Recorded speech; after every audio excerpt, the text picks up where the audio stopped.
Review of the movie ఇట్లు మీ యదవ Telugu movie. ఈ movie story విషయానికి వస్తే, శ్రీను 6 ఏళ్లుగా పీజీ చదువుతూ ఆవారాగా తిరుగుతూ ఉంటాడు. ఆ కాలేజీలో మనస్విని అనే అమ్మాయి జాయిన్ అవ్వడంతో ఆమెతో ప్రేమలో పడతాడు.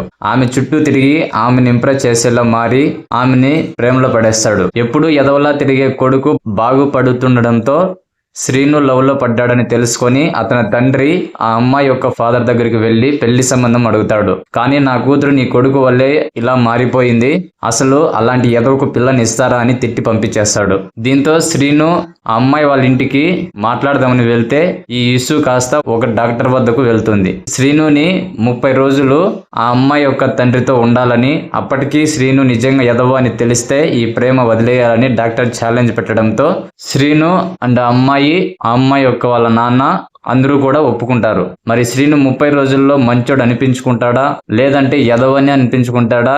ఈ 30 రోజుల్లో ఏం జరిగింది, శ్రీను అండ్ ఆ అమ్మాయి పెళ్లి జరుగుతుందా అన్నదే మిగిలిన స్టోరీ. గతంలో మనం చూసుకున్నట్లయితే బొమ్మరిల్లు సినిమాలో హీరో వాళ్ళ ఇంట్లో తమ ప్రేమ కోసం ఉండడం అనే కాన్సెప్ట్ ని రివర్స్ చేసి ఇక్కడ 30 రోజుల్లో హీరోయిన్ వాళ్ళ నాన్నతో తిరగాలనే కాన్సెప్ట్ రాసుకున్నారు. ఫస్ట్ హాఫ్ అంతా కూడా routine love scenes, college scenes తో బోర్ కొట్టిస్తుంది.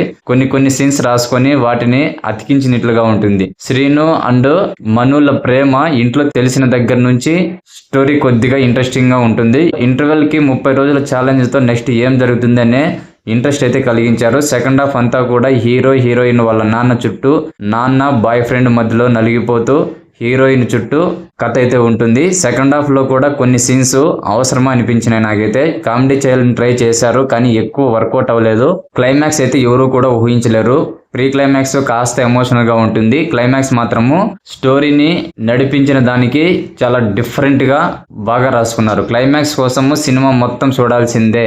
టైటిల్ కి తగ్గట్టు సినిమా మొదటి నుంచి చివరి వరకు హీరో యదవ అని అనిపించుకుంటూనే ఉంటాడు. యదవ అని పిలిపించుకునే వాళ్ళంతా యదవలు కాదని చెప్పడానికి ఈ సినిమా తీశారేమో.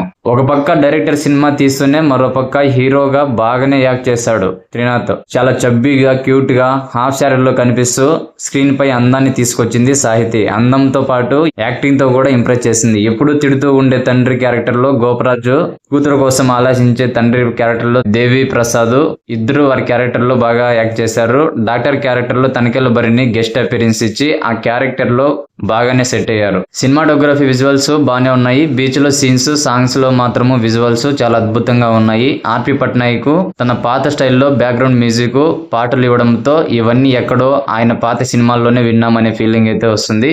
కానీ పాటలు మాత్రం వినడానికి బాగానే ఉన్నాయి.